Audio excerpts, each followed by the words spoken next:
कल्याण jewellers जो कि एक इंडियन चेन है ज्वेलरी शोरूम्स का, उसकी मौजूदगी इंडिया के कई सारे मेजर सिटीज़ में है, वहीं पे वो जो है वेस्ट एशिया में भी प्रेजेंट है। इसके साथ ही कल्याण ज्वेलर्स में 8000 से ज़्यादा एम्प्लॉयज़ आज के टाइम पे काम भी करते हैं। मैं आपको बता दूं कि टी.एस. कल्याणरमन ने कल्याण ज्वेलर्स की शुरुआत 1993 में की थी। इसके साथ ही कल्याण ज्वेलर्स के आज के टाइम पे इंडिया और वेस्ट एशिया में 140 शोरूम से ज़्यादा मौजूद है। वहीं पे कल्याण ज्वेलर्स का जो सालाना टर्नओवर है वो 10,000 करोड़ से ज़्यादा का है। तो आज के इस ब्रांड स्टोर में यही बात करेंगे कि टी.एस. कल्याणरमन ने कैसे टेक्सटाइल बिजनेस से शुरू करते हुए फिर उन्होंने ज्वेलरी बिजनेस की ओर मूव किया और कैसे कल्याण ज्वेलर्स को आज के टाइम पे 10,000 करोड़ से ज़्यादा की कंपनी बना दी है, सब कुछ बताऊंगा। तो अगर आपको हमारा ये एफर्ट पसंद आए तो इस वीडियो को लाइक करके अपने दोस्तों के साथ ज़रूर शेयर कीजिएगा।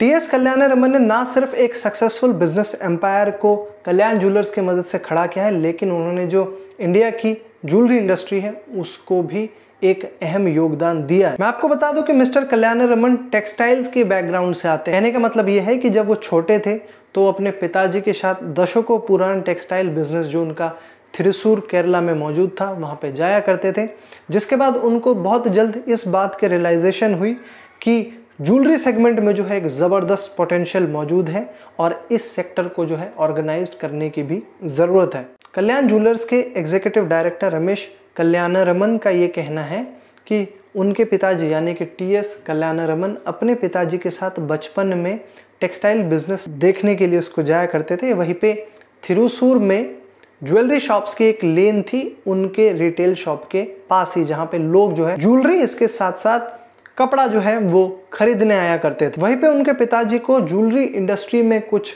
स्टार्ट करने की बहुत ज़्यादा चाह थी, जिसके चलते फिर ये भी बात हुई कि जो उनके रेगुलर कस्टमर्स थे उन्होंने भी उनको इनकरेज किया कि आप जो है ज्वेलरी सेगमेंट में कुछ स्टार्ट कीजिए, ताकि कपड़ा भी आपसे ही ले लेंगे, इसके साथ ही जो गहने हैं वो भी हम आपसे ही ले लेंगे। और इसी एस्पिरेशन और इन्फ्लुएंस के चलते फिर फाइनली टी.एस. कल्याणरमन ने कल्याण ज्वेलर्स की शुरुआत की। टी.एस. कल्याणरमन ने जब अपने पहले ज्वेलरी शोरूम को 1993 में थिरुसूर में खोला तो उन्होंने जो है अपनी पर्सनल सेविंग्स को यूज़ करते हुए उसको खोला था, जहाँ पे 25 लाख तो उन्होंने अपने जेब से दिए थे। इसके बाद उन्होंने बाकी के जो 50 लाख है उन्होंने बैंक लोन लिया था, जहाँ पे उस शोरूम को खोलने के लिए जो टोटल लागत आई थी वो 75 लाख रुपए की आई थी। मैं आपको बता दूं कि टी.एस. कल्याणरमन ने ज्वेलरी सेगमेंट को ऑर्गेनाइज करने का सपना भी देखा था, जहाँ पे पहले होता ये था कि इसमें जो है कोई भी ट्रांसपेरेंसी मौजूद नहीं थी। अगर किसी को सोना लेना होता था तो वो दुकान में आता था, दुकानें छोटी होती थी और वहाँ पे कोई भी जो गहने हैं वो रखे नहीं होते थे। कैसे काम करता था, तो जो दुकानदार हैं उनको एक बुकलेट पकड़ाते थे जिसमें जो डिज़ाइन है वही मौजूद था, जहाँ पे लोगों को अगर लेना होता था वो लोग बोल देते थे कि भाई ये वाला डिज़ाइन हमारे लिए बनवा दीजिए, और उनको जो है उस दुकानदार के ऊपर पूरा भरोसा करना पड़ता था कि वो जो है बिना किसी घपले के आपको सही गोल्ड का जो ज्वेलरी है वो प्रोवाइड करवा देगा। वहीं पे टी.एस. कल्याणरमन ने ये सोचा कि इस बिजनेस में वो पूरी तरीके से पारदर्शिता लेकर आएंगे। अब ये ट्रांसपेरेंसी कैसे लाई जाए, कस्टमर्स के मन में विश्वास कैसे कायम किया जाए, उन्होंने क्या किया, जब पहला अपना शोरूम खोला तो वो तकरीबन 4000 स्क्वायर फुट का शोरूम था, जहाँ पे उन्होंने जितना भी स्टॉक था यानी गोल्ड की ज्वेलरी थी उसको शेल्फ में रख दिया सामने, ताकि कोई भी अगर आए तो वो सामने सामने देख सके कि भाई ये आइटम मौजूद है। जो कि मैं आपको बता दूं कि एक लार्ज फॉर्मेट स्टोर था और ये जो स्टोर है वो बहुत ही ज़्यादा हिट हुआ। देखते ही देखते स्टोर इतना चल पड़ा कि सिर्फ लोग थिरुसूर से नहीं, नेबरिंग सिटीज़ जैसे कि पालाकाड हो गया, मलप्पुरम हो गया, वहाँ से भी आने लगे। वहीं पे आपको ये बात भी जान के हैरानी होगी कि तकरीबन 7 साल तक कल्याण ज्वेलर्स सिर्फ अपने उस एक स्टोर से ही ऑपरेट कर रहा था, जिसके बाद उन्होंने अपना दूसरा स्टोर फाइनली पालाकाड में ओपन किया था। कल्याण ज्वेलर्स ने जब अपना नया स्टोर पालाकाड में खोला था तो चीज़ें उस तरीके से नहीं घटी जैसे उन्होंने सोच रखा था। थिरुसूर के जो स्टोर में भर भर के कस्टमर्स आ रहे थे, पालाकाड से भी आ रहे थे, तो उन्हें लगा कि एक नया स्टोर खोलना पालाकाड में एक राइट डिसीजन होगा। लेकिन उन्होंने बहुत जल्द इस चीज़ को नोटिस किया कि कस्टमर का जो बाइंग बिहेवियर है वो बहुत ज़्यादा अलग है अगर इसको थिरुसूर और पालाकाड से कंपेयर किया जाए, जहाँ पे थिरुसूर में अलग बिहेवियर था, वहीं पे पालाकाड में अलग बिहेवियर था। इसके चलते उनको हाइपर लोकल अप्रोच की क्या इंपॉर्टेंस है इसके बारे में समझ आया। वहीं पे मिस्टर रमेश का ये कहना है कि ज्वेलरी इंडस्ट्री में लोकलाइजेशन बहुत ज़्यादा इंपॉर्टेंट हो जाता है। वहीं पे ये जो लेसन है उस वक्त पे मिस्टर कल्याण रमन, इसके साथ ही उनके दोनों बेटे रमेश और राजेश को मिला, जिन्होंने हाल ही में बिजनेस को ज्वाइन किया था। मैं आपको बता दूं कि इसके बाद फिर फाइनली कल्याण ज्वेलर्स ने 2003 में तमिलनाडु के कोयम्बटूर में अपने आप को एक्सपैंड किया, जहां पे आज के टाइम पे कंपनी जो है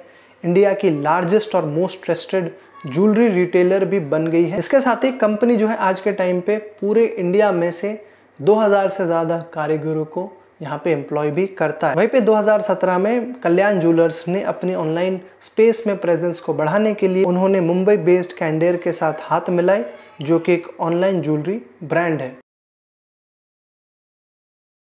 जब मिस्टर कल्याण रमन ने ज्वेलरी बिजनेस में एंट्री की थी तो उनके लिए जो फर्स्ट और फॉरमोस्ट चैलेंज था वो यही था कि अनऑर्गेनाइज सेगमेंट के साथ कैसे डील किया जाए। मैं आपको बता दूं कि पहले लोग गोल्ड की प्योरिटी को लेकर इतने ज़्यादा चिंतित नहीं थे, और ना ही इनवॉइस के ऊपर ज़्यादा स्ट्रिक्टनेस थी, और ना ही हिडन चार्जेस को यहाँ पे बताया जाता था। लेकिन जब उन्होंने बिजनेस में एंट्री ली तो 2-3 साल तो उनको काफ़ी भारी गुजरे, लेकिन उसके बाद उन्होंने जो है फिर धीरे धीरे कस्टमर्स को एजुकेट करना शुरू किया, जहाँ पे उन्होंने गोल्ड की प्योरिटी के बारे में समझाया, हॉलमार्क ज्वेलरी क्या होता है उसके बारे में समझाया, और बाकी सारी चीज़ें। आपको यहाँ पे ये भी जानने की ज़रूरत है कि ईयर 1996 में कल्याण ज्वेलर्स ने प्रिंट मीडिया का सहारा लेते हुए कई सारे अवेयरनेस कैंपेन्स को लॉन्च किया ताकि गोल्ड की प्योरिटी के बारे में बताया जा सके। उसके बाद फिर कल्याण ज्वेलर्स ने over a period of time कई सारे मल्टीपल पब्लिक सर्विस अनाउंसमेंट अपने कैंपेन्स जैसे कि my gold my right, BIS